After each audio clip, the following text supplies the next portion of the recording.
सरकारें आएंगी जाएंगी, पार्टियां बनेंगी बिगड़ेंगी, लेकिन ये देश रहना चाहिए, भारत रहना चाहिए, भारत की समृद्धि रहनी चाहिए, भारत की संस्कृति रहनी चाहिए।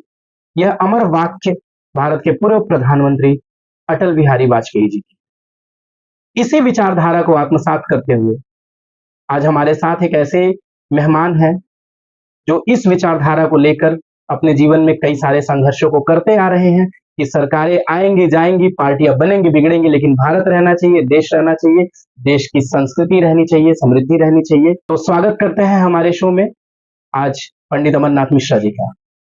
नमस्कार। बहुत बहुत स्वागत है सर आपका हमारे शो में। आपसे जो सबसे पहला प्रश्न है हमारा, आपका जन्म कहाँ हुआ और आपकी शिक्षा कहाँ तक हुई? जन्म हमारा लखनऊ में हुआ। जी। हम लोग मूल निवासी बल्लावा जिला हरदोई के हैं। जी। कात्यायन गोत्र के मिश्रा हैं हम लोग। जी।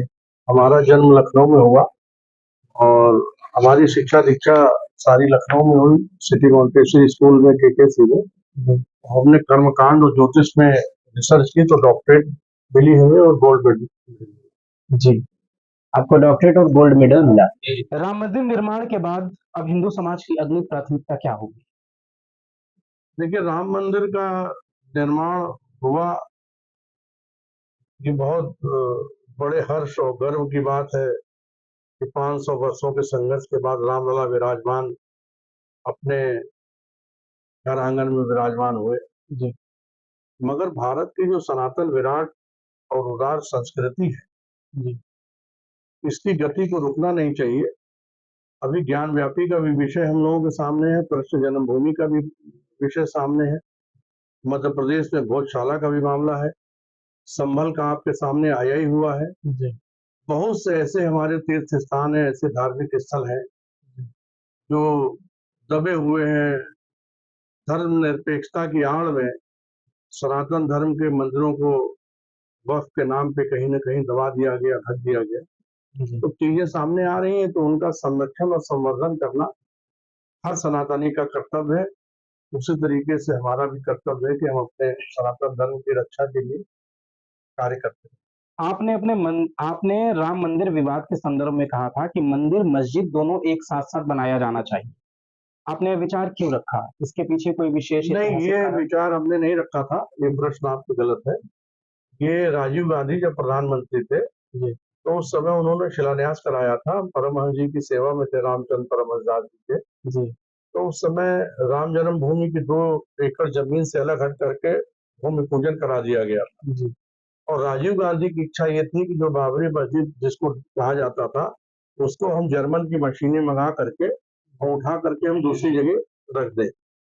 मगर उस समय जो तत्कालीन हमारे राष्ट्रीय स्वयंसेवक संघ के सरसंघचालक थे, बाला साहब देवरस, को चीज पसंद नहीं आई, तो उन्होंने उसका विरोध किया।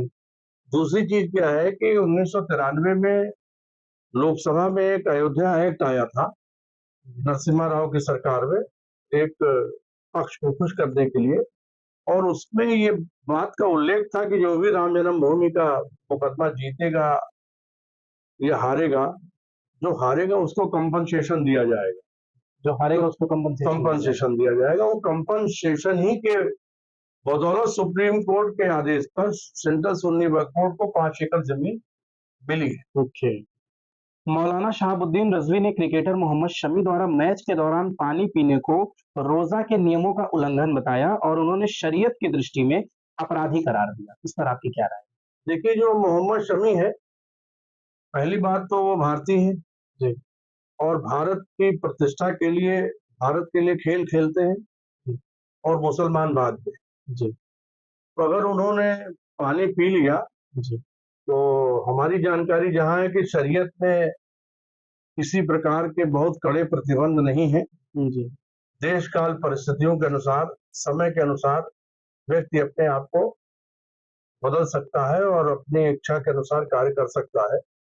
बहुत से लोगों को हम जानते हैं लखनऊ में, लखनऊ के बाहर, जो अपने घर के आसपास तो वो कहते हैं कि हम रोजे से हैं, मगर दूसरे मोहल्लों में जाकर वो खाते पीते हैं। वो डर के छुप के कर रहे हैं। मगर मोहम्मद शमी ने किसी शरीयत का उल्लंघन नहीं किया। उन्होंने देश की प्रतिष्ठा के लिए काम किया। आपने 2 मुस्लिम लोगों को हिंदू धर्म में परिवर्तन कराया है। यह खबर क्या है? इसकी पूरी जानकारी विस्तार में। नहीं, खबर ये है कि वो दोनों लोग हिंदू बने, तो हमसे उन्होंने कहा कि हम हिंदू बनना चाहते हैं। हमने कहा स्वागत है आपका। तो उनको हमने गोद लिया, एक को राजन मिश्रा, एक को विराट शर्मा बनाया और अपना गोत्र दान किया। क्योंकि देखिए, हिंदू बनना कोई बहुत बड़ी बात नहीं है। हिंदू आप बन सकते हैं, हिंदू जो संस्कृति उसके साथ आप जी सकते हैं, उसके साथ आप उठ बैठ सकते हैं, उसके कार्यक्रमों में जा सकते हैं। मगर अगर आप हमारे धर्म में आना चाहते हैं तो आपको सनातन धर्म स्वीकार करना पड़ेगा और सनातन संस्कृति को आपके साथ करके चलना पड़ेगा। इसलिए हमने उनको ब्राह्मण बनाया। नहीं तो उनके ऐसे क्या विचार थे कि वो अचानक जो है कन्वर्जन की तरफ आ गए? क्योंकि वो मुस्लिम रह के वो ठीक नहीं थे। नहीं, देखिए, हम ये नहीं कह रहे कि मुस्लिम रह के वो खराब थे। करोड़ों मुसलमानों में लाखों मुसलमान बहुत अच्छे हैं, जिनको चारों वेदों का ज्ञान है, उपनिषद का ज्ञान है, और वो सच्चे और अच्छे मुसलमान हैं जो शरीयत के हिसाब से चल रहे हैं, जो मोहम्मद साहब का पैगाम है उसके हिसाब से वो चल रहे हैं। मगर ये शरीयत नहीं है, ये वो नहीं है कि आप सीरिया में आप देख लीजिए, यमन में देख लीजिए, फिलिस्तीन में देख लीजिए, तमाम मुस्लिम देश ऐसे हैं जहाँ पे नाराए तकबीर अल्लाह अकबर के नाम पे मुसलमान मुसलमान को मान रहा है। तो ये तो कहीं किसी शरीयत में नहीं लिखा है। जी। आईआईटी बाबा अभय सिंह पर गांजा रखने का मामला दर्ज हुआ, लेकिन उन्होंने इसे प्रसाद बताया। क्या आपको लगता है कि धार्मिक परंपराओं की आड़ में कानून का दुरुपयोग हो रहा है, या ये उनके आध्यात्मिक जीवन का हिस्सा है? देखिए, ऐसा है कि हमारे यहाँ जो शंकर जी का पूजन है उसमें विजया, जिसको हिंदी में भांग कहते हैं, संस्कृति में विजया, वो उनके ऊपर अर्पित की जाती है। और जो गांजे के पेड़ हैं जंगल में, जमीनों में, हर जगह आपको मिल जाएंगे। मगर हमारी संस्कृति ये नहीं कहती कि आप गांजे की पुड़िया लेकर के घूमें और गांजा पिएं, और वो हमारा सनातन धर्म का प्रचार प्रसार नहीं है। वो हमारी सनातन संस्कृति का आईआईटी बाबा जो अभय सिंह है, उनको मीडिया ने इतना हाइप दे दी, और वो फर्जी बाबा है, वो कोई हमारे धर्म से जुड़े हुए नहीं। आईआईटी बाबा फर्जी बाबा हैं पूरी तरह से। बिल्कुल पूरी तरीके से फर्जी है। जगत गुरु श्री रामभद्राचार्य जी ने हनुमान चालीसा में 4 गलतियां गिनाई और कहा कि इसका पाठ गलत तरीके से हो रहा है। क्या सच में इसके पीछे त्रुटियां हैं, या इसके पीछे कोई व्याख्या छिपी है?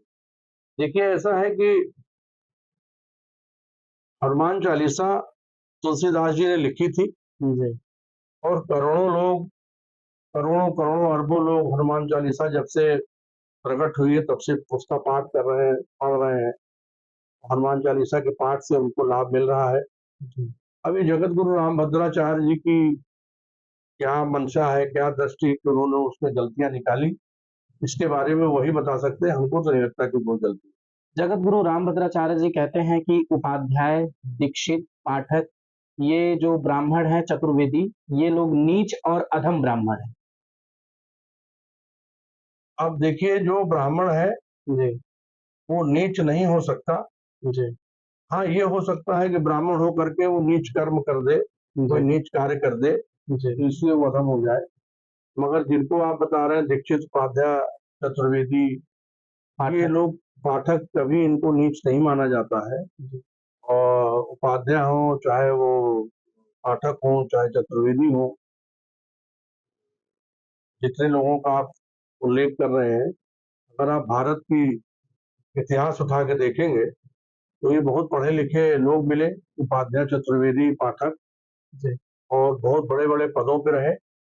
और अभी भी आप देखिए तो ये अपने अपने क्षेत्र में बहुत अग्रणी कार्य कर रहे हैं। तो उन्होंने क्यों इस तरीके की बात कही, क्यों किस तरीके से, किस वजह से वो नाराज थे, क्यों ऐसा कहा, उसके बारे में तो वही बता सकते हैं। वो सीधे ब्राह्मण जातियों को कह रहे हैं, तो इससे तो ब्राह्मणों के बीच में फूट हो सकता है। जिस तरह से वो कह रहे हैं कि इसमें पाठक, चतुर्वेदी, उपाध्याय, ये लोग नीच ब्राह्मण है, दीक्षित नीच ब्राह्मण है, डायरेक्ट कह रहे हैं नहीं, इस वो तरीके से। बात तो आपकी सही है, उन्होंने डायरेक्ट कहा, मगर ब्राह्मणों के ऊपर इसका कोई असर होने वाला नहीं है जी। कि कोई किसी को नीच बता दे तो उसका हुक्का पानी बंद हो जाएगा, शादी ब्याह उसके यहाँ बंद हो जाएगा, उठना बैठना बंद हो जाएगा।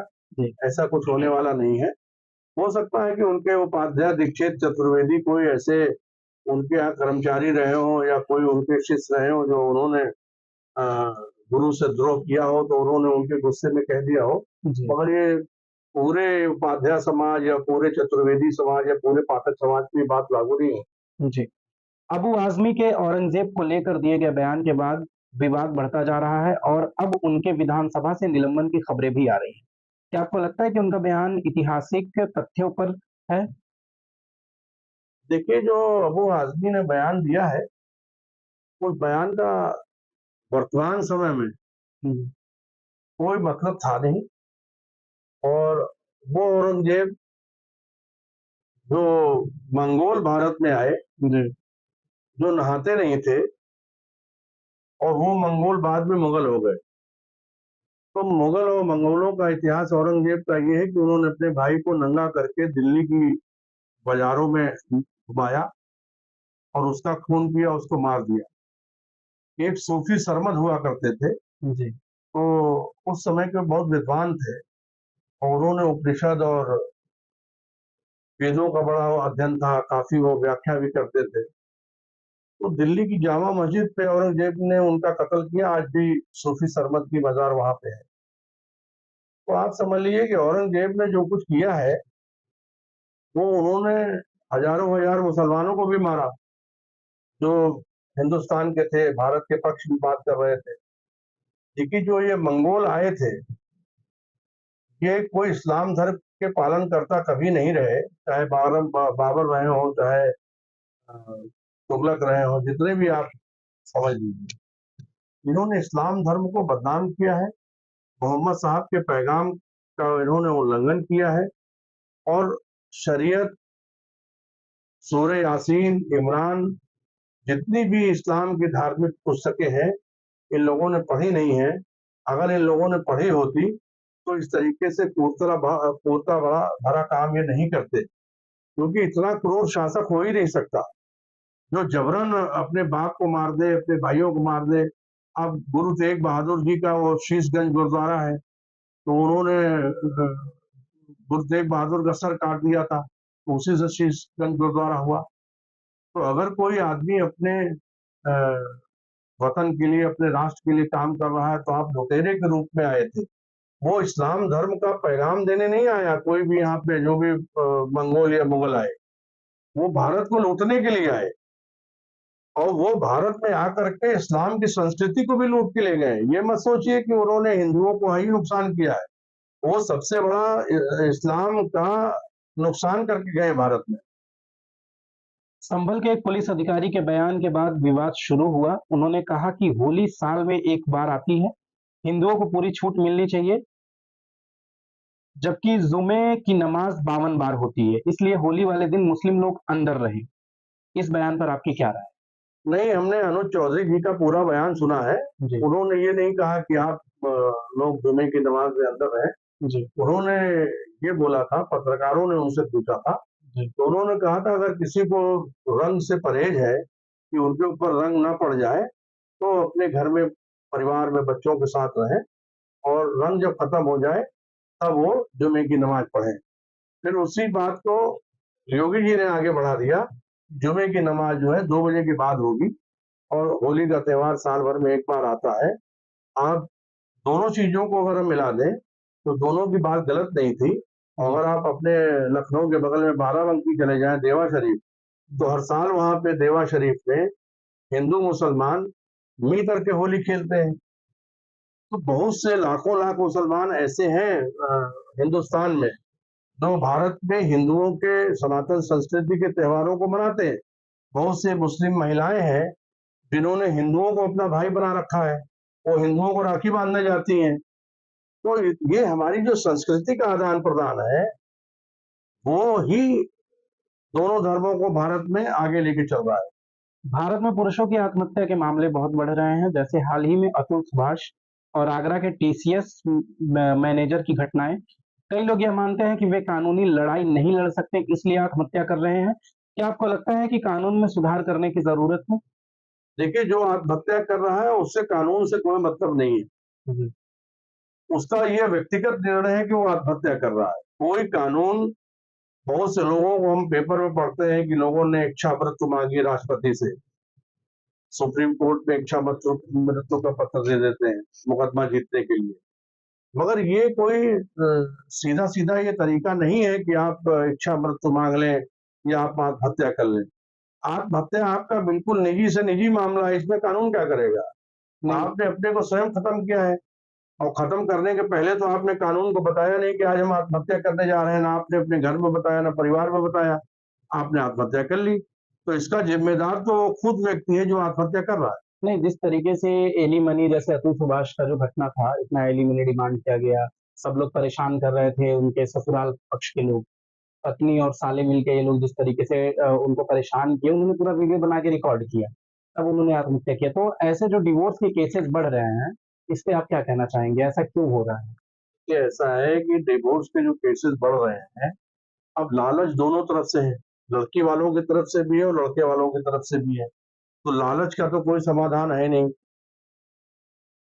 अब लालच में अगर ऐसा हो रहा है तो उसके लिए हमारे यहाँ दहेज विरोधी कानून है, और अगर कोई लड़की वालों की तरफ से गलत हो रहा है तो आप महिला आयोग जाइए, लड़के वालों की तरफ से गलत हो रहा है तो आप जिला न्यायालय में जाइए, आप अपनी बात रखें वहां पर।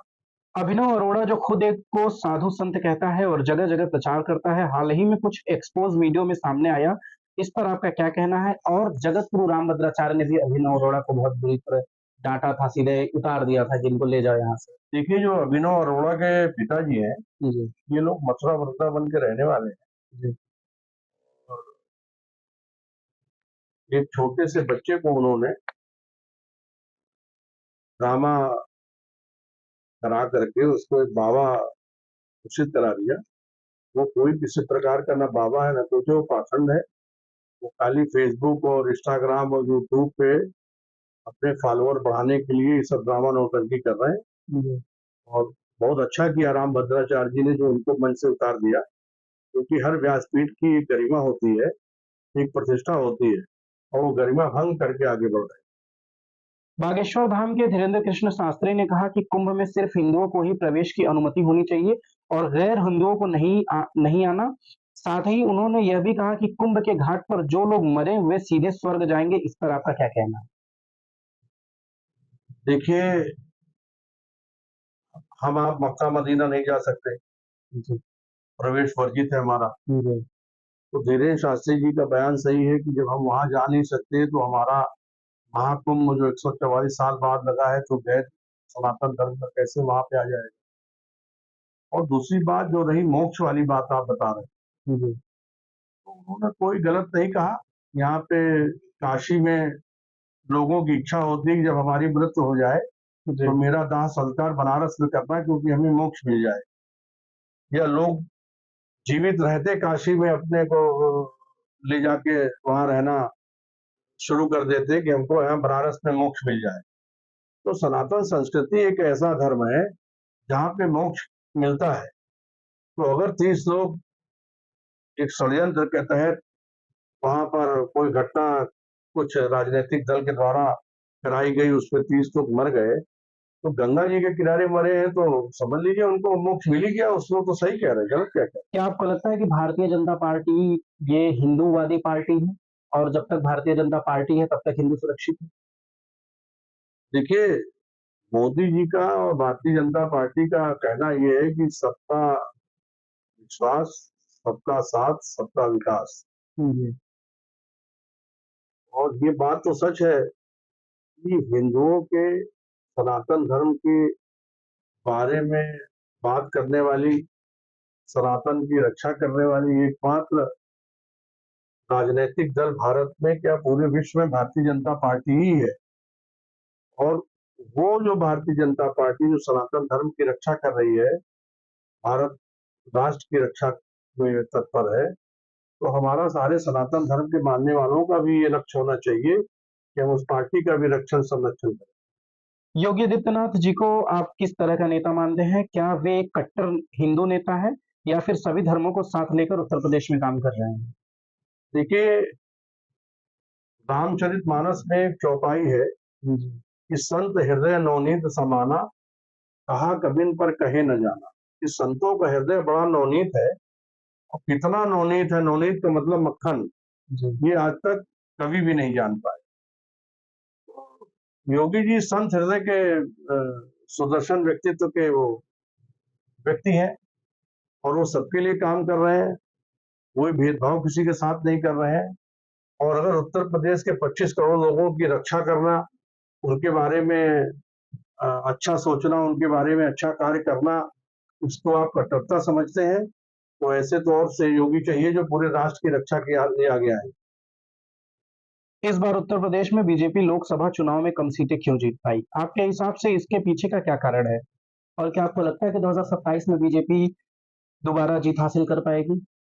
देखिए, जो अभी लोकसभा का चुनाव हुआ जी 24 में, जी उसमें कांग्रेस और समाजवादी पार्टी ने झूठ बहुत बोला और गांव के अंदर जा करके इन्होंने झूठ बोला। एक तो पीडीए वाली बात बताई कि जो उनका संविधान बदला जा रहा है, तुम्हारा ये चला जाएगा, तुम्हारा आधार कार्ड चला जाएगा, राशन कार्ड बंद हो जाएगा।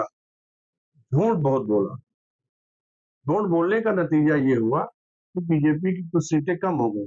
जी मगर उसके तुरंत बाद आप देखिए, हरियाणा में, दिल्ली में, महाराष्ट्र में, उड़ीसा में, सब जगह बीजेपी की सरकार बन गई और मिल्कीपुर फिर बीजेपी बहुत बड़े मात्रा में जीती। क्योंकि कभी कभी ऐसा हो जाता है और हम तो कह रहे हैं अच्छा ही हुआ जो सीटें बीजेपी को कम मिली, कि आगे के लिए ये और अपने आप को मजबूत कर लेंगे।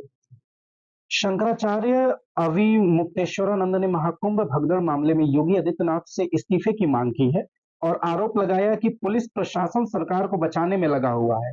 वे अकेले शंकराचार्य हैं जो खुलकर योगी सरकार और बीजेपी की आलोचना करते हैं। इस पर आपका क्या कहना है? देखिए, ऐसा है, योगी जी पुरी के शंकराचार्य निश्चलानंद जी से मिलने गए, जी उनका आशीर्वाद देने गए। जी द्वारिका के शंकराचार्य सदानंद जी से मिलने गए जी और श्रृंगेरी के शंकराचार्य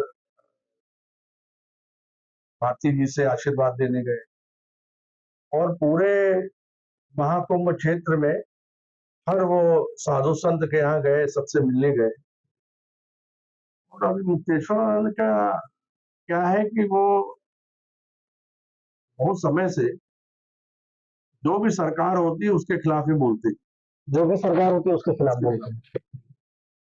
और इनका एक समझ लीजिए कि इन्होंने पेटेंट करा रखा है कि हमको योगी जी के और मोदी जी के खिलाफ बोलना है, हमेशा विपक्ष में ही रहते हैं। विपक्ष में। दूसरी चीज ये चाह रहे थे कि योगी जी जाएं, इनको दंड प्रणाम करें, इनसे मिलें, इन इन इनके यहाँ जाके बैठे, वो हो नहीं पाया, तो ये इस्तीफा मांगने लगे। अब तुम्हारे कहने से कोई इस्तीफा दे देगा? तुम्हारी कृपा से योगी जी मुख्यमंत्री नहीं है, ये बड़ी गलतफहमी में है शरणानंद। जी इस बार कुंभ में कई लोग चर्चित हुए, जैसे वायरल गर्ल मोनालिसा, कांटे वाले बाबा, आईआईटी बाबा और अन्य।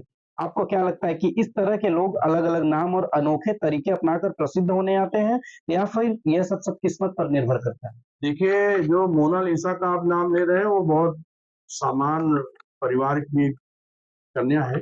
जी और उनको सोशल मीडिया के कुछ यूट्यूबर लोगों ने प्रसिद्ध कर दिया। जी आईआईटी बाबा के बारे में आपको हमने बताया, फर्जी है। जी और जो हर्षा छबरिया है वो भी पहले मॉडलिंग करती थी, वो भी आकर के वो नकली जटाजूट लगा करके रथ पे बैठ गई, तो उनको भी सोशल मीडिया पे प्रचार मिल गया। तो मगर और भी बहुत सी चीजें महाकुंभ क्षेत्र में हो रही थी, यज्ञ चल रहे थे, भजन कीर्तन चल रहे थे, सत्संग चल रहे थे, प्रवचन चल रहे थे। अब कांटे वाले बाबा को आप देख लिए, कांटों में लेटे थे धर्म की रक्षा के लिए। कोई बाबा हाथ जो है सालों से उन्होंने नीचे ही नहीं किया, कोई बाबा खड़े खड़े सो रहे हैं, तो उनको सोशल मीडिया पे नहीं दिखाया गया, इन फर्जी लोगों को दिखा दिया सोशल मीडिया पे, ये वायरल हो गए। नकुल दुबे जी जो कि मायावती सरकार में मंत्री थे, उन्होंने कहा कि बीजेपी सरकार ब्राह्मणों के खिलाफ है और योगी सरकार में ब्राह्मण खतरे में है। आपको क्या लगता है कि ब्राह्मण समाज वास्तव में खतरे में है या फिर सिर्फ एक राजनीतिक बयानबाजी है? देखिए, जब मायावती जी मुख्यमंत्री थी जी तो यही नकुल दुबे और पूरी जो ब्राह्मण सेना बहुजन समाज पार्टी में थी, जी ये मायावती जी की चरण वंदना करती थी, उनका चरणोदक लेकर के ये सुबह अपनी शुरुआत करते थे। जी तो खतरा तो उस समय था ब्राह्मणों को कि बीजेपी के सपोर्ट से सरकार मायावती की बनी और सबसे ज्यादा फर्जी मुकदमे ब्राह्मणों पे लगाए गए। जी। हमको तो कहीं कोई खतरा नजर नहीं आता, न केंद्र सरकार से न राज्य सरकार से। ब्राह्मण खतरे में क्यों होगा? अब योगी जी के आप देख लीजिए कितने सारे अधिकारी अफसर, जिला अधिकारी, एसपी, सीओ, तमाम तरीके के, जो आपकी योग्यता है, जो आपकी प्रतिभा है, उसके अनुसार योगी जी आपको तैनात कर रहे हैं। जी। सब काम हो रहा है, कहीं उस खतरा का ब्राह्मणों को कौन खतरा पैदा कर सकता हाल ही में धर्म परिवर्तन के बढ़ते मामलों और हिंदू लड़कियों पर हो रहे जघन्य अपराधों, जैसे कि हत्या कर फ्रीज में शव रखने जैसी घटनाओं को लेकर समाज में चिंता बढ़ रही है। इस पर आप क्या कहना चाहेंगे और समाज को क्या संदेश देना चाहेंगे? है? ये घटना दिल्ली की हुई थी, जी। जो पूरे टीवी चैनल में आया था कि 36 टुकड़े करके फ्रिज में रख दिया, क्या कर दिया। ये लव जिहाद चल रहा है भारत में, जो नाम बदल करके हिंदू लड़कियों को अपने जाल में फंसाते हैं। तो लड़कियां जब समझ जाती हैं कि हम फंस गए हैं, कुछ करती है, तो उनको मार दिया जाता है। राम तो मं- ये तो हिंदुओं को खुद अपने आप को, लड़कियों को जागृत करना पड़ेगा कि हमारे साथ इस तरीके का व्यवहार ना हो। राम मंदिर निर्माण के बाद अयोध्या को लेकर कई एक नई ऊर्जा देखने को मिल रही है, लेकिन क्या आपको लगता है कि राम मंदिर निर्माण सिर्फ एक राजनीतिक जीत है या इसका वास्तव में आध्यात्मिक और सामाजिक प्रभाव पड़ेगा? देखिए, राम मंदिर निर्माण तो होना ही था, जी। और अयोध्या जो है वो लाखों लाख वर्ष पुरानी अयोध्या नगरी है, धर्म की नगरी है। और जब योगी जी पहली बार मुख्यमंत्री बन के आए तो उन्होंने दीपोत्सव मनाना शुरू किया वहां पे, और प्रतिवर्ष दीपोत्सव का कार्यक्रम हो रहा है। अयोध्या का जो विकास हुआ है उसके बारे में कभी भी बसपा, सपा, कांग्रेस ने कभी सोचा ही नहीं।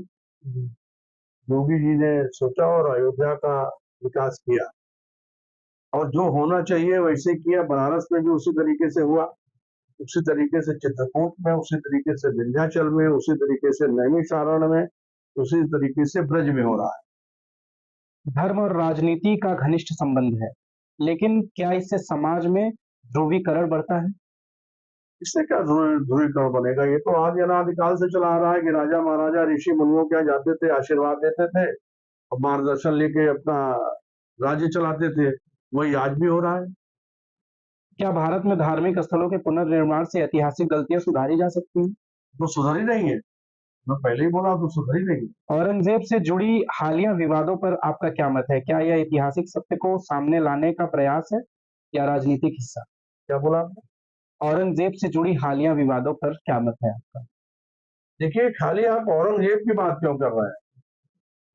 जितने भी मंगोल मुगल शासक भारत में आए, जो उन्होंने यहाँ पर 800 सालों राज किया, जी।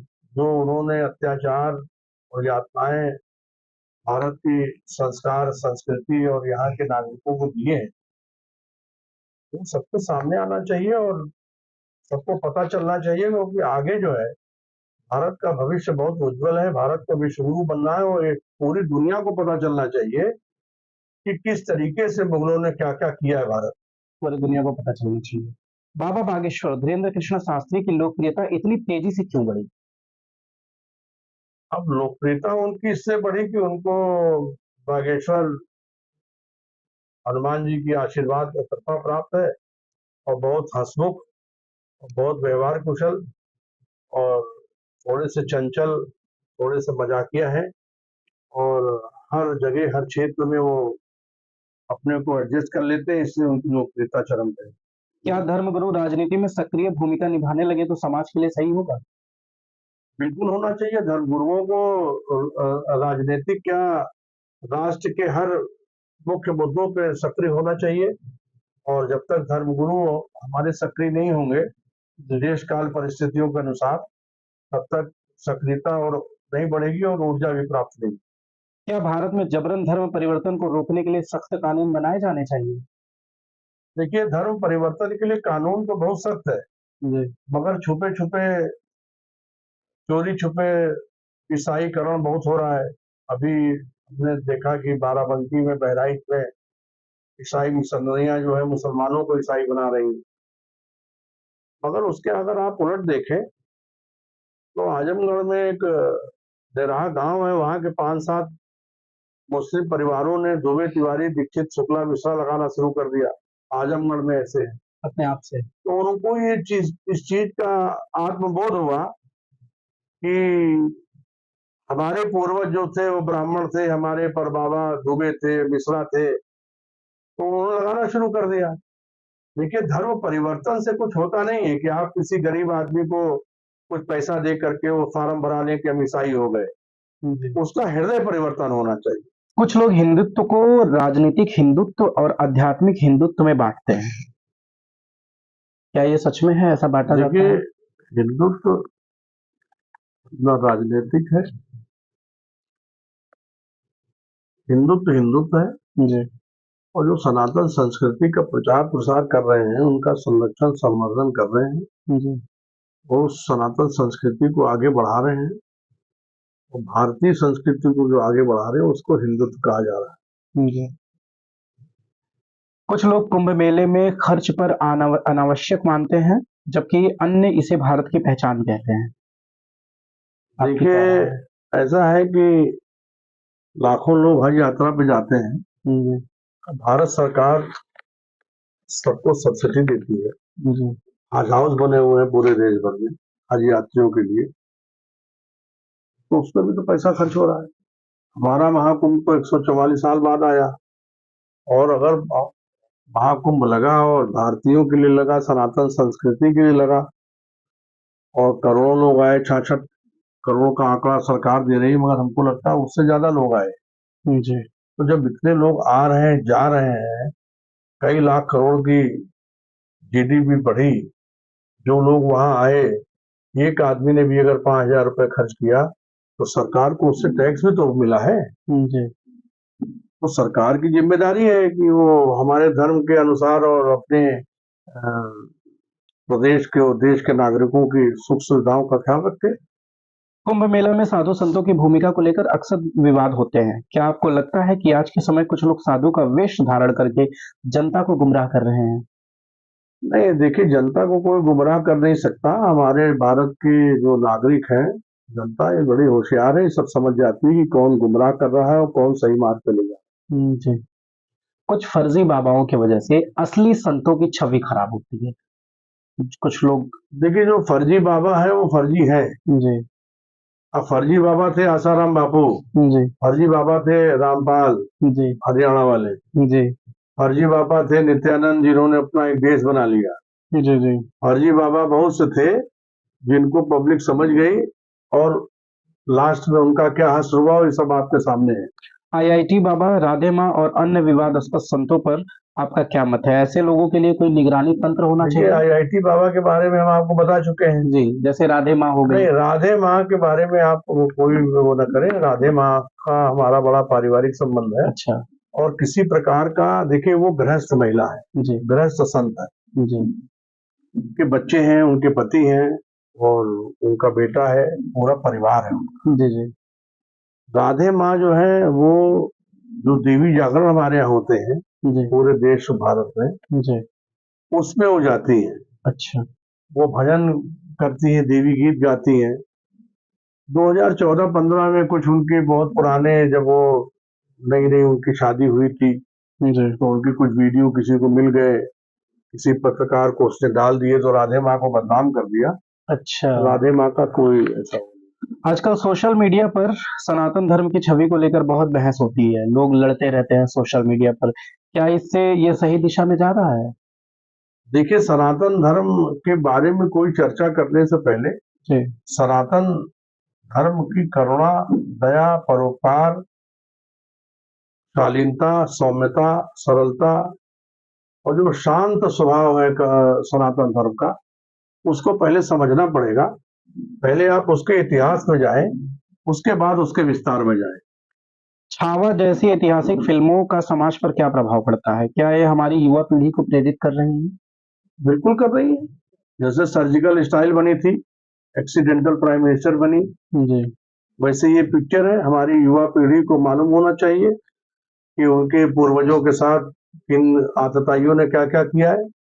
इतिहास तो जानना ही चाहिए। आगे के अपने अपनी रक्षा, राष्ट्र की रक्षा, देश की रक्षा, समाज की रक्षा के लिए हमको इतिहास में जाना पड़ेगा, बिल्कुल। तभी हम रक्षा कर पाएंगे। क्या द कश्मीर फाइल्स और the Kerala story, the diary of West Bengal जैसी फिल्मों ने एक फिल्म क्रांति को जन्म दिया है? बिल्कुल दिया है। ओटीटी इसमें कामयाब भी रहा है और जितनी भी आप पिक्चरें बता रहे हैं इनकी इस समय आवश्यकता भी है, जी क्योंकि भारत की आजादी के बाद कांग्रेस पार्टी के शासन में बहुत सी चीजों को दबा दिया गया, कुचल दिया गया और धर्मनिरपेक्षता के नाम पे सनातन धर्म को दबाया गया, हिंदुओं को डराया धमकाया गया। तो चीजें अब सामने आनी चाहिए। जाति और धर्म के आधार पर समाज में बंटवारा बढ़ रहा है, इसके पीछे का आप क्या कारण मानते हैं? देखिए, कोई बंटवारा कहीं बंटवट नहीं रहा है। ये राजनीतिक रूप से कुछ राजनीतिक दल के लोग हैं जो अपना को बता रहे हैं कि सब बट गया, ये हो गया, वो हो गया।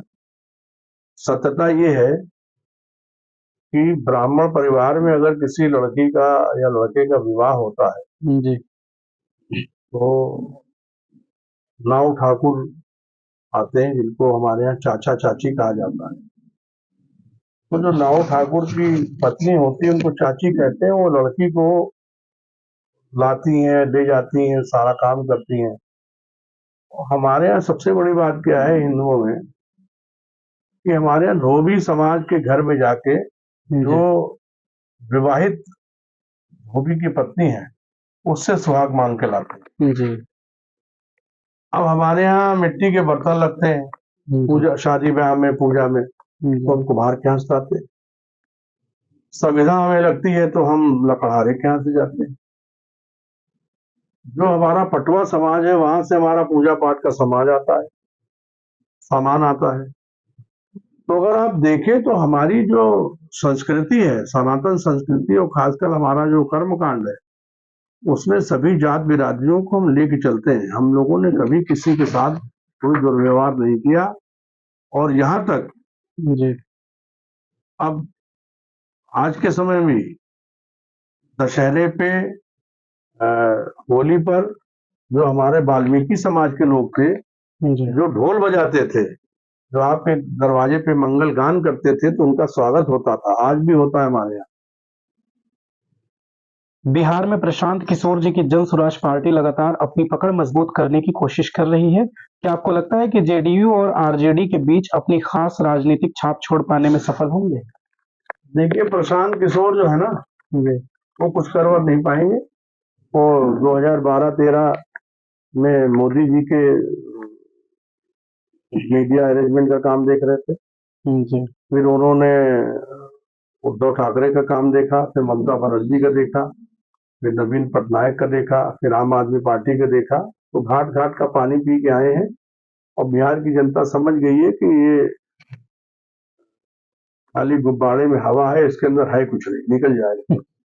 बिहार की एक केंद्रीय विद्यालय की शिक्षिका और सोशल मीडिया इन्फ्लुएंसर ने कहा था कि अगर बिहार को भारत से अलग कर दिया जाए तो देश विकसित हो जाएगा। इस बयान के बाद उन्हें काफी ट्रोल किया गया और आलोचना झेलनी पड़ी। आप इस पर क्या कहेंगे? देखिए, बिहार के एक तरफ पश्चिम बंगाल है, एक जी कोने में झारखंड है, एक कोने में गुजरात है, एक कोने में उत्तर प्रदेश है, एक कोने में मध्य प्रदेश है।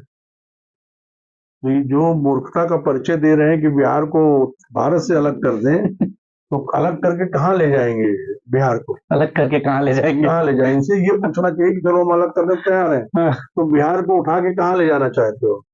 ये बेतुका बयान है, बेवकूफी भरा बयान है।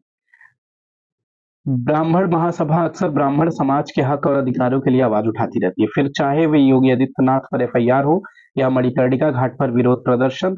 क्या आपको लगता है कि ब्राह्मण महासभा वाकई में समाज में कोई बड़ा बदलाव ला रही है या सिर्फ एक राजनीतिक रणनीति बनकर रह गई है? कौन ब्राह्मण महासभा है जो योगी आदित्यनाथ के खिलाफ एफआईआर कर रही है, मणिकर्णिका कर रही है? सब फ्रॉड और फर्जी लोग हैं।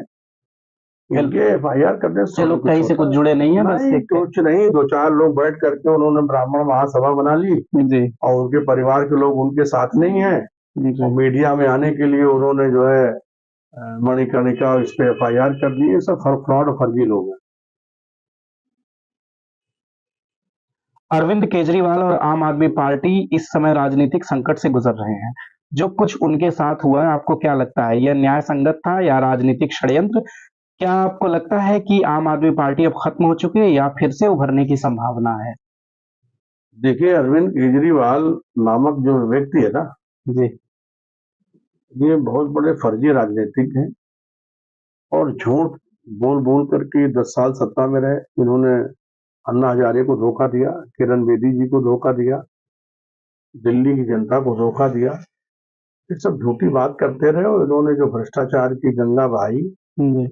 और जमुना का ध्यान नहीं रखा, तो इनका तो कुछ भी नहीं होना चाहिए। दिल्ली की जनता को बहुत बहुत धन्यवाद कि उन्होंने इनसे हाथ जोड़ लिए। नहीं, पता नहीं और क्या क्या करते हैं फ्रॉड ये।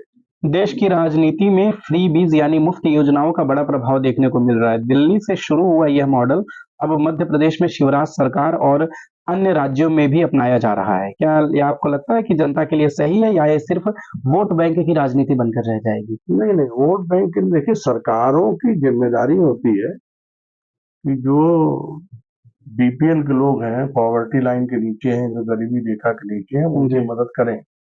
और सरकार अगर उन लोगों को अनाज दे रही है या उज्ज्वला गैस के कनेक्शन दे रही है या आयुष्मान योजना के तहत उनको 5 लाख का स्वास्थ्य बीमा दे रही है, तो इसमें कोई बुराई नहीं है। हमारा 150 करोड़ का देश है, अगर कुछ लोगों को इस तरीके से सरकार मदद करती है तो इसमें बुरा नहीं मानना चाहिए इसको। आरजेडी विधायक यदुवंश कुमार यादव के इस बयान पर ब्राह्मण रूस से आए हैं, वे भारत के नहीं है, आपका क्या कहना है? हम रूस से आए हों, चाहे जर्मनी से आए हों, कहीं से आए हों, बस हम एक बात जरूर ये कहना चाहते हैं जी। कि जमीन पे घर बनाया है, जन्नत में रहते हैं, हमारी खुश नसीबी है कि हम भारत में रहते हैं। एक बार रिपीट करिए सर प्लीज। जमीन पे घर बनाया है, जन्नत में रहते हैं, हमारी खुश नसीबी है कि हम भारत में रहते हैं। क्या बात है। अब उनको रूस पता नहीं कहाँ से नजर आ रहा है, कुछ सपना अपना देख रहे होंगे। भारत में जब भी धर्म परिवर्तन की बात होती है तो लव जिहाद का मुद्दा उठाया जाता है, लेकिन हिंदुओं का इस्लाम से ज्यादा ईसाई धर्म में परिवर्तन हो रहा है। 2023 की रिपोर्ट के अनुसार प्रति सप्ताह लगभग 1 लाख हिंदू ईसाई धर्म अपना रहे हैं। क्या यह कोई रणनीतिक हिस्सा है? नहीं, ये आंकड़ा जो आप 1 लाख का बता रहे हैं ये तो खैर नहीं है। जी। हाँ, ये जरूर है कि वो जो गांव देहात में ईसाई मिशनरियों ने जो हेल्थ कैंप लगा रहे हैं, जी। स्वास्थ्य का शिविर लगा रहे हैं, जी। उस बहाने से जा रहे हैं। और कुछ लोगों को मोटिवेट करते हैं जो पढ़े लिखे नहीं होते हैं, जी। जी। उनको कुछ पैसा वैसा दे करके उनसे अंगूठा लगा लेते हैं फार्म पे कि हम ईसाई हो गए। जैसे बताएं कि कुछ लोग हैं जी। जी। जो आजकल एक चलन हमारे भारत में चल रहा है, लोग सनातन संस्कृति और हिंदू पद्धति के हिसाब से विवाह कर रहे हैं जी। और वही लोग चर्च में जाके भी शादी कर रहे हैं।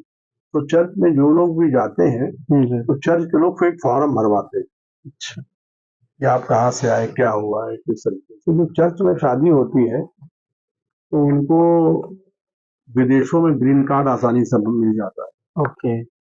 इस तरीके से भी बात शुरू हो गई, मगर 1 लाख नहीं हो रहे हैं। हाँ, ये जरूर है कि ईसाई मिशनरियां जो है वो एक खतरनाक खेल खेल रही हैं, मगर उसमें वो सफल नहीं होंगी। चाहे वो जितना भी पैसे बांटे या कुछ भी करें, ये सफल नहीं हो पाएंगे। 2011 के बाद भारत में जनगणना नहीं हुई है, और जब जातिगत जनगणना, कास्ट सेंसस बनाम आय आधारित जनगणना, इनकम बेस्ड सेंसस को लेकर तेज बहस हुई। भारत में जातिगत जनगणना जरूरी है या फिर हमें आय आधारित जनगणना की ओर बढ़ना चाहिए? देखिए, जनगणना का जो आप सोच रहे हैं कि होना चाहिए, 2011 के बाद नहीं हुई है। जो CAA और NRC लागू होनी है वो एक प्रकार की जनगणना ही है। प्रकार की जनगणना ही है। जनगणना ही है। और जो CA है और NRC है, नेशनल रजिस्ट्रेशन सर्टिफिकेट, तो उसका वो जब सरकार करा रही थी तो लोग विरोध कर रहे थे। जी। अब आप कह रहे हैं कि जनगणना कराओ, तो वही तो जनगणना समझने का फेर है। वही एक जनगणना है एक प्रकार का। वो एक प्रकार की जनगणना है। कुछ बीजेपी नेता और कई विचारक यह दावा करते हैं कि भारत की असली आजादी 2014 के बाद प्राप्त हुई है और कुछ का मानना है कि नेताजी सुभाष चंद्र बोस ही भारत के पहले वास्तविक प्रधानमंत्री थे। हाल ही में कंगना रनौत ने भी इसी तरह के बयान दिए थे, जिससे बड़ा विवाद हुआ। क्या आप इस विचारधारा को कैसे देखते हैं? आपको क्या लगता है कि भारत सही मायनों में स्वतंत्रता 2014 के बाद मिली है? देखिए, कुछ मामलों में अगर हम बात करें, जी, हम राम जन्मभूमि की बात करें, हम ज्ञानव्यापी की बात करें, जी, जन्मभूमि की बात करें, या हम सनातन संस्कृति के पुनः उदय की बात करें, तो ये तो सच बात है कि 2014 के बाद हुआ। 370 धारा, 35A की धारा, एनआरसी, सीए के बारे में कोई जानता नहीं था कि सीए क्या है, एनआरसी क्या है, जी, सर्जिकल स्ट्राइक क्या है, ये लोग नहीं जानते थे। तो 2014 के पहले धर्मनिरपेक्षता के नाम पे हिंदुओं को गुमराह किया गया, हिंदुओं को दबाया गया, जी। दूसरे वर्ग का वोट लिया गया और उनसे नोट लिया गया, किया किसी के लिए कुछ नहीं गया, सिर्फ भ्रष्टाचार किया गया। देश में विचारधारा को लेकर गहरी खाई है, जहां आरएसएस और राइट विंग के कुछ लोग गोडसे को एक राष्ट्रवादी के रूप में देखते हैं और वहीं लेफ्ट विंग और गांधीवादी विचारधारा के लोग महात्मा गांधी को अहिंसा और सत्याग्रह का प्रतीक मानते हैं। लेकिन सवाल यह उठता है कि कानूनी रूप से दोषी ठहराए गए व्यक्ति गोडसे को किसी भी विचारधारा का आदर्श कैसे माना जा सकता है? क्या यह विचारधारा की स्वतंत्रता है या इतिहास की पुनर्व्याख्या का प्रयास? देखिए, कुछ लोगों का कहना यह है कि गांधी और जिन्ना और जवाहरलाल नेहरू की वजह से पाकिस्तान बना। जी, अगर पाकिस्तान मतलब भारत का विभाजन ना होता आजादी के बाद, जी, तो बहुत कुछ बदला हुआ होता। जिन्ना की बात मानी गांधी जी ने जी, और पाकिस्तान बना। जी, लाखों लाख हिंदू उस समय काटा गया, मारा गया, ट्रेनें जो वहां से आई वो लाशों से भरी आती थी। जी, गोडसे ने उस समय उस चीज का विरोध किया था और वो जो उनका जुनून था कि भारत, अखंड भारत का विभाजन किया गया, वो उसकी नाराजगी थी।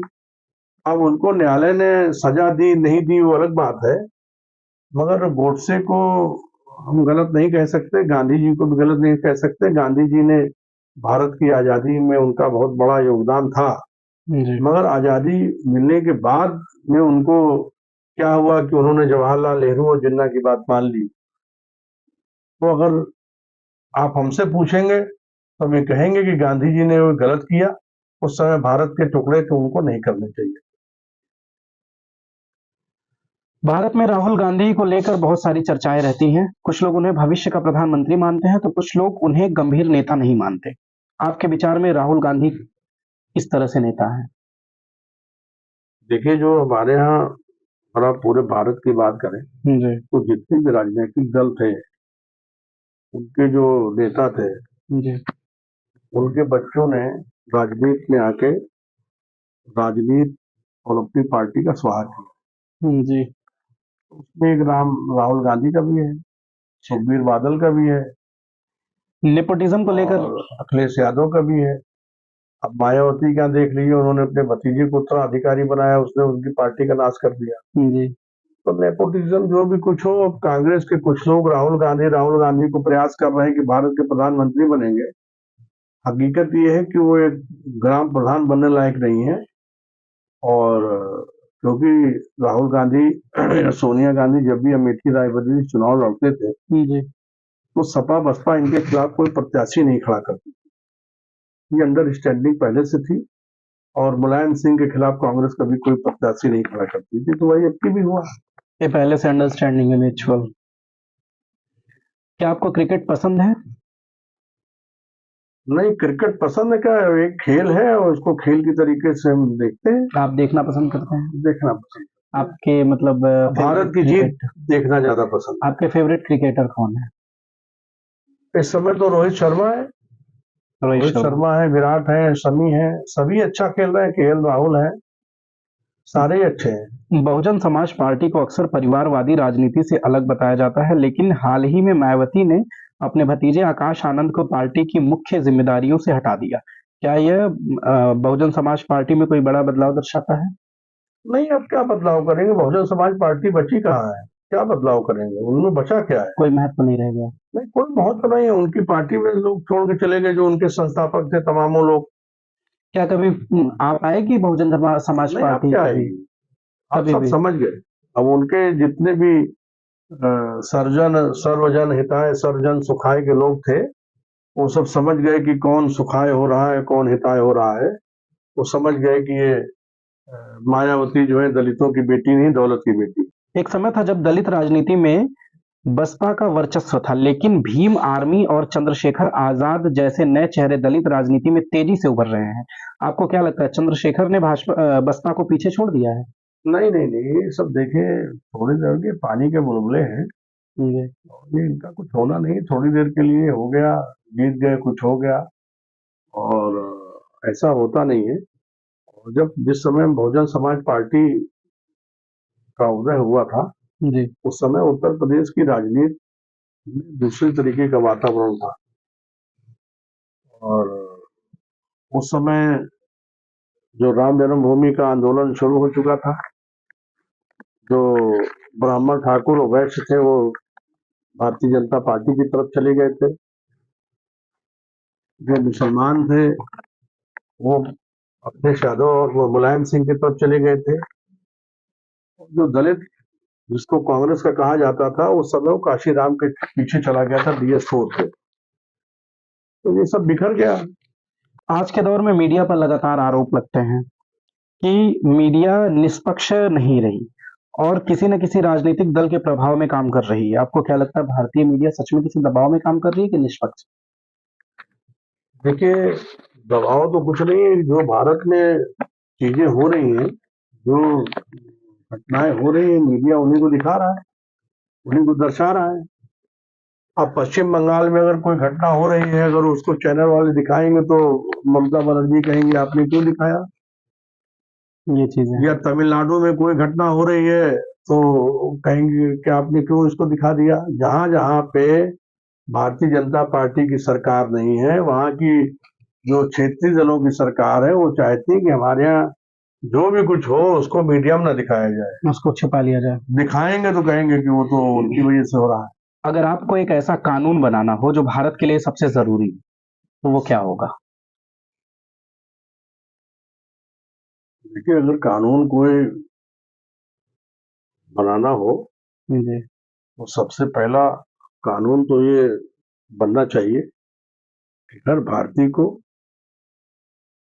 भारत की रक्षा, सुरक्षा और भारतीयता के लिए काम करना चाहिए। ये अनिवार्य होना चाहिए। और वो तभी अनिवार्य होगा जब चुनाव आयोग ये आदेश दे दे कि हर आदमी को वोट डालना है।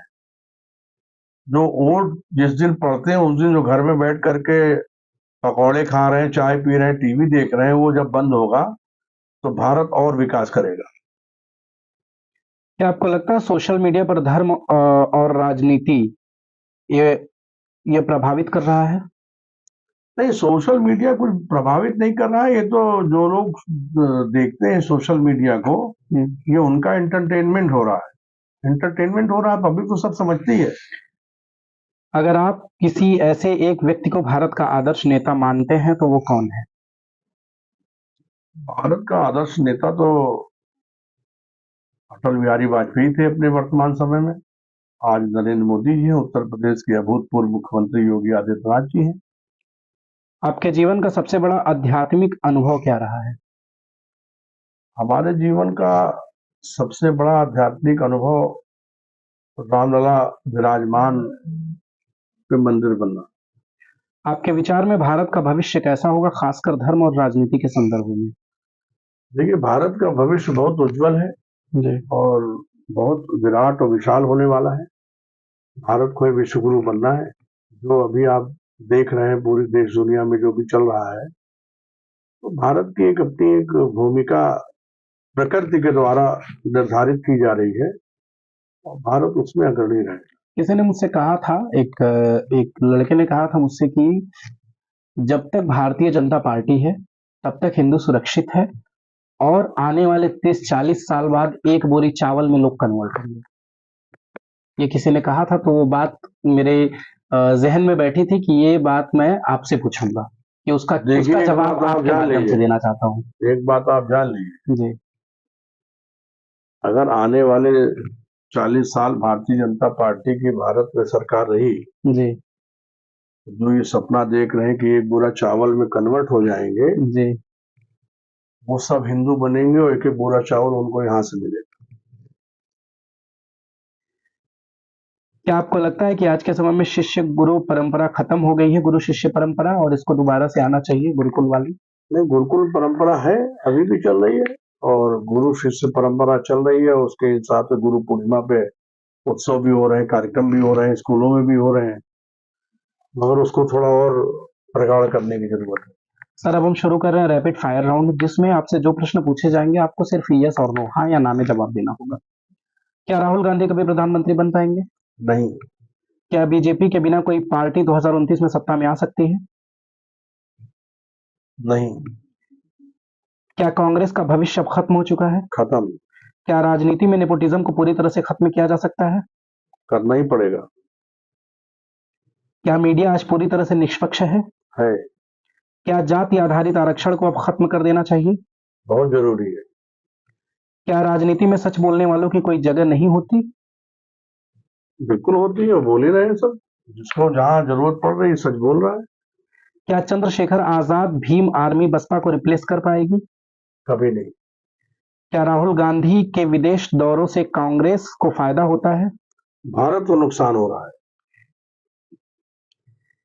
क्या मोदी जी 2029 में भी प्रधानमंत्री बनेंगे? अब ये तो उनकी अपना निर्णय है कि 2029 में वो क्या करेंगे, मगर भारत की जनता और देश के लोग तो यही चाहेंगे कि 29 में ही बने। अगर आपको बिना चुनाव लड़े मुख्यमंत्री बना दिया जाए तो क्या आप कुर्सी लेंगे? अरे कहीं ऐसा होता है? आप भी सपना दिखा रहे हैं, और कोई प्रश्न करिए। क्या आपको लगता है कि राजनीति से ज्यादा मजेदार WWE है? देखिए, मजेदार तो बहुत सी चीजें हैं। अब आपको किस चीज में आनंद आ रहा है, किस चीज को आप एक उत्सव के रूप में ले रहे हैं, वो आपके लिए अच्छा है। सनातन धर्म के विरुद्ध एक भ्रामक प्रचार किया गया था, मनुष्यों को देवता बनाया, ऐसा कुछ हुआ था, और एक लेखक संजय कंसल को सनातन धर्म से बहिष्कार कर दिया गया था। वो हमने कराया था, उन्होंने एक पुस्तक लिखी थी जी 2012 में, उसमें देवी देवताओं के खिलाफ उन्होंने बहुत लिखा था। तो हमने यहाँ पे प्रेस कॉन्फ्रेंस की थी लखनऊ में, जी। और उसमें किताब पे प्रतिबंध लगवाया था। दुष्प्रचार है। आप बाबर के वंशज को खोज कर लखनऊ लाए थे? हम लेके आए थे, हमने उनको ये बोला, हबीबुद्दीन तोसी को, कि बाबर से बहुत बड़ी गलती हो गई जी कि उन्होंने रामलला का मंदिर तोड़ दिया है। जी तो क्लार्क अवध में हमने प्रेस कॉन्फ्रेंस कराई, उन्होंने कहा कि हम अपनी जो बाबरी मस्जिद है उसको हम राम जन्मभूमि को देना चाह रहे हैं। जी। फिर हम उनको अयोध्या ले गए, रामलला का दर्शन कराया, वहां उन्होंने माफी मांगी, और फिर हम उनको सुन्नी सेंट्रल वक्फ बोर्ड ले गए थे। उस समय वक्फ मिनिस्टर थे चौधरी लक्ष्मी नारायण। जी तो हमने उनसे कहा था कि आप इनको ये जो बाबरी मस्जिद का मुकदमा लड़ रही है वक्फ बोर्ड, उसका आप इनको मुतवल्ली बना दीजिए। जी तो हमारी सोच ये थी कि अगर ये मुतवल्ली बन जाएंगे तो सुप्रीम कोर्ट में हलफनामा दे देंगे कि जमीन हमने दे दी। तो उसमें काफी लोगों की एक सहमति भी थी हमारे पीछे, जी। मगर वो चौधरी लक्ष्मी नारायण जी जो है निर्णय नहीं ले पाए, मुतवल्ली बने। उन्होंने ऐसा कहा कि मामला सुप्रीम कोर्ट में, इसे मुतवल्ली नहीं बना सकते। जी फिर हमने कहा देखिए, मामला सुप्रीम कोर्ट में है, मगर मुतवल्ली तो जमीन का मैनेजर होता है, उसकी देखरेख का, वो तो आप कर ही सकते हैं। और उन्होंने नहीं किया, मगर हो गया। आपको गजराज महाराज की उपाधि से सम्मानित किया गया है। हमको द्वारिका के शंकराचार्य स्वामी स्वरूपानंद जी ने गजराज महाराज की उपाधि दी थी, और दी थी, उनका आशीर्वाद था। आपने गंगा रक्षा आंदोलन चलाया था?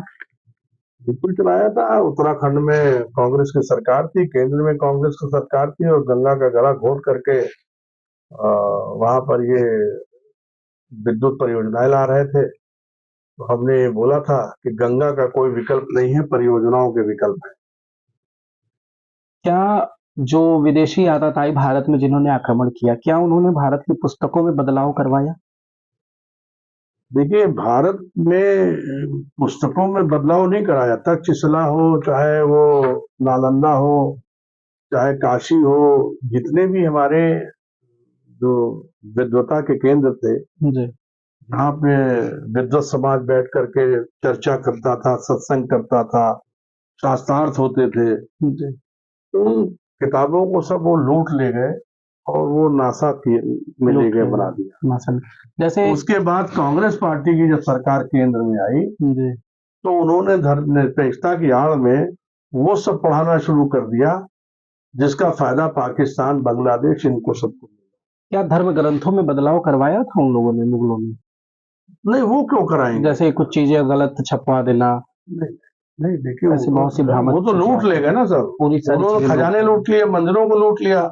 उनको इतनी अकल ही नहीं थी भाई, वो अरबी पढ़े हुए थे, हमारे सारे धर्म ग्रंथ संस्कृत में थे,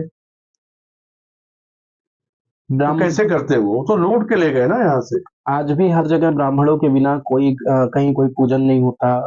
किसी के भी घर, चाहे वो कोई भी जाति के हो, कोई भी हिंदू हो, उनके घर कोई भी अगर सत्यनारायण भगवान की भी कथा होगी या फिर कोई हवन होगा तो वो ब्राह्मण को ही बुलाएंगे। आज के समय में एससी और एसटी ब्राह्मणों से इतनी जलन क्यों रखते हैं और इतना अलगाववादी विचारधारा लेके क्यों चल रहे हैं? देखिए, ऐसा है कि जो ब्राह्मण है, ब्राह्मण के अधीन है मंत्र, जी, और मंत्रों के अधीन है देवता। जी, भगवान राम ने भी कहा था, विप्रा प्रसादात धरनी धरो, हम के विप्रों के आशीर्वाद स्वरूप से हम आज धरनी धरे। जी, देखिए, ब्राह्मण आज धरती पे भू देवता उसको कहा गया है। भूसुर भी भू देवता है। भूमि की देवता वर्तमान समय में ब्राह्मण है। ब्राह्मणों की इज्जत करने वाले आज भी देश दुनिया में करोड़ों करोड़ों लोग हैं। ब्राह्मण अपनी योग्यता, अपनी प्रतिभा और अपनी करुणा और दया के आधार पर आगे बढ़ रहा है। किसी की दया और कृपा से हम नहीं बढ़ रहे। और रही बात, आप कह रहे हैं कि दलित हमसे जलन ईर्ष्या रखते हैं, वो इसलिए रखते हैं कि आप हमारे बराबर कभी आ ही नहीं सकते। आपको दुनिया की सारी चीजें दी जा सके, आप तब भी नहीं आ पाए। इस वजह से वो ईर्ष्या रखते हैं। तो उनके रखते से क्या होता है?